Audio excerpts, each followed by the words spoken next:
Hello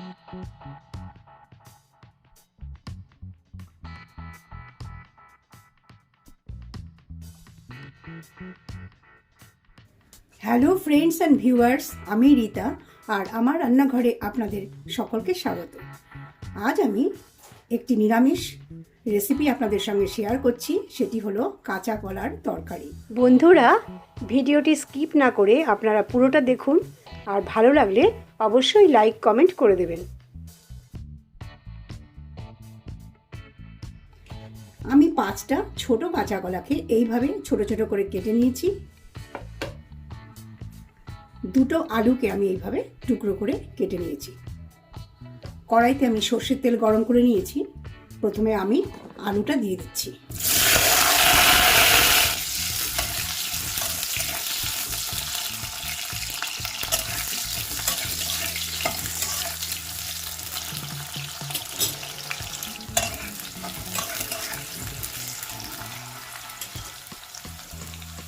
আমি কাঁচা কলার টুকরোগুলোর মধ্যে একটু হলুদ মাখিয়ে নিয়েছি, দিয়ে দিচ্ছি। আলু আর কাঁচকলাটা আমি একসঙ্গে বেশ ভেজে নেব।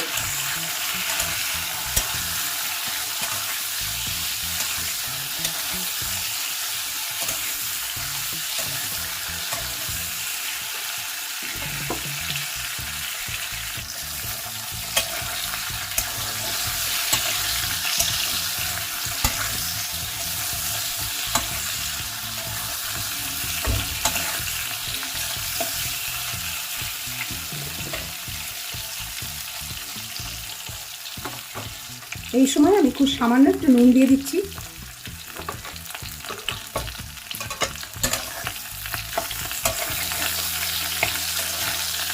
কলা আর আলু আমি আরেকটু ভাজা ভাজা করে নেব।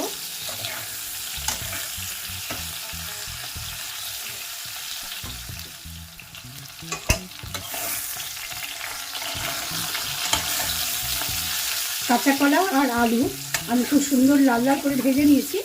এবার আমি তুলে নেব।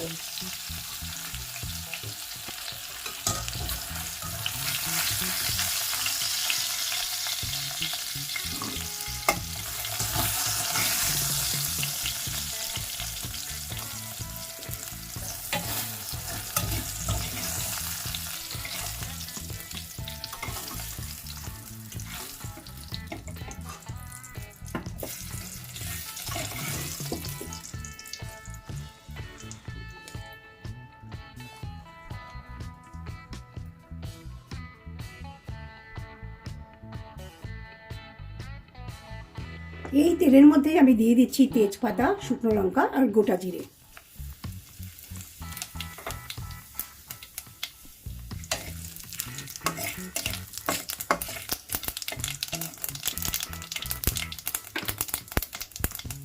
দিয়ে দিচ্ছি 2টো কেটে রাখা টমেটো।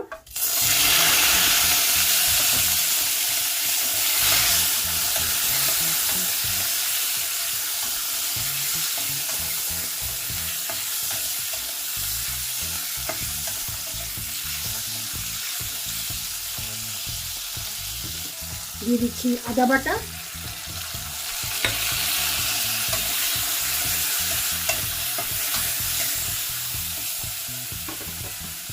ভাজার সময় আমি লবণ ব্যবহার করেছি, তাই এই সময় আমি আবার সামান্য একটু লবণ দিচ্ছি।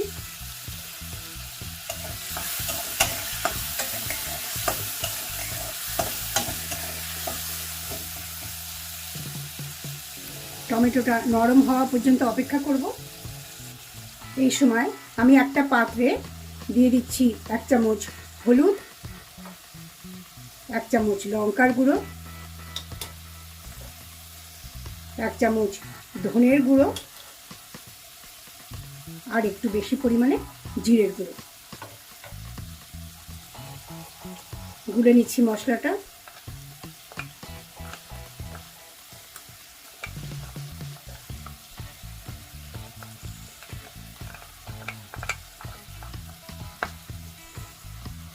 টমেটোটা নরম হয়ে গেছে। এই সময় আমি এই গোলা মশলাটা দিয়ে দিচ্ছি।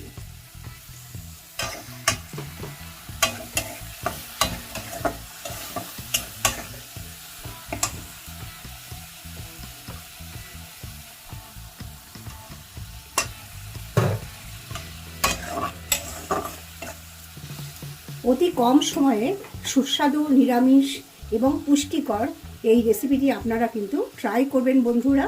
কাঁচা কলা আর আলুর তরকারি খুবই উপকারী এবং এইভাবে রান্না করলে অবশ্যই আপনাদের খুবই ভালো লাগবে। এবার টমেটোর সঙ্গে মশলাটা খুব ভালো করে আমি নাড়াচাড়া করে মিশিয়ে নেব যতক্ষণ পর্যন্ত না তেল ছেড়ে আসে।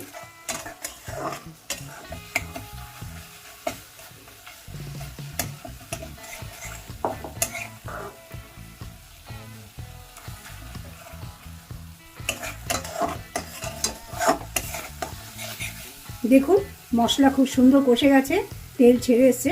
এই সময় আমি ভেজে রাখা কাঁচা কলা আর আলুটা দিয়ে দিচ্ছি।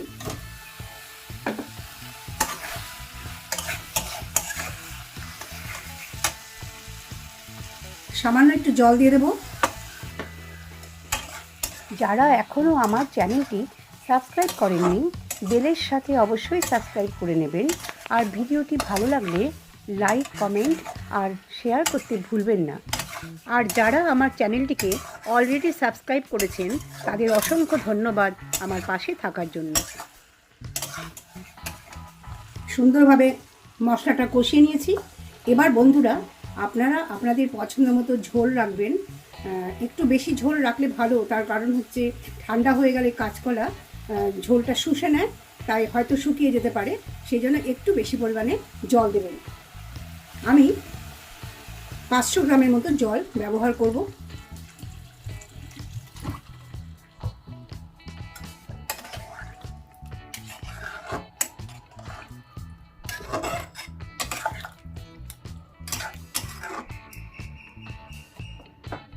এবার 5 থেকে 7 মিনিটের মতো আমি এটা ঢেকে দেব। 7 মিনিট লো ফ্লেমে রান্না করে নেবার পর আমি ঢাকনাটা খুলে দিচ্ছি। গ্যাসের ফ্লেমটা বাড়িয়ে দিলাম। দেখুন কাঁচা কলার তরকারি কিন্তু রেডি, সেদ্ধ হয়ে গেছে। এই সময় দিয়ে দেব সামান্য চিনি। নিরামিষ রান্নায় একটু চিনি দিলে ভালো লাগে খেতে। আমি ঝোল আর শুকাবো না, এরকমই রাখবো, কারণ ঠান্ডা হয়ে গেলে ঝোলটা কিন্তু এমনিতেই কমে যাবে। শেষ পর্যায়ে এসে দিয়ে দিচ্ছি গরম মশলার গুঁড়ো,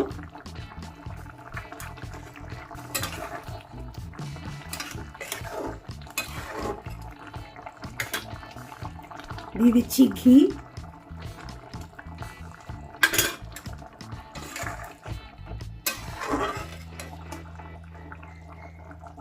অপূর্ব স্বাদের এই কাঁচকলার তরকারি আপনারা অবশ্যই ট্রাই করবেন। গ্যাসটা আমি অফ করে দিচ্ছি। ভিউয়ার্স, রেসিপি ইনগ্রেডিয়েন্টস আর কিছু টিপস কুকিং ইনস্ট্রাকশনের সঙ্গে ডেসক্রিপশন বক্সে দেয়া আছে।